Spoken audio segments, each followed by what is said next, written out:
لو احنا اتعودنا نهزر مع بعض بايدينا، يوم ما هنيجي نتخانق انا ايديا عارفه مكان، اصل انا بتنرفز وهي نرفزتني.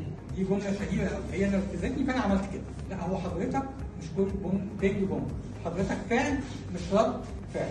في العلاقه وفي الارتباط مفيش حد فينا يقول للتاني اصلك انت عملت فانا عملت. كل واحد فينا مسؤول عن فعل.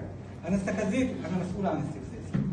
هو ضربني، هو مسؤول عن ضربي. لكن ما نقعدش نرمي نعلق الشماعه اصل هو عمل هي عملت. لا، كل واحد فينا مسؤول.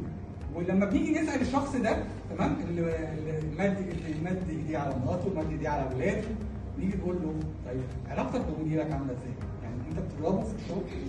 قال لي نعم. بتضربه في الشغل؟ لا طبعا.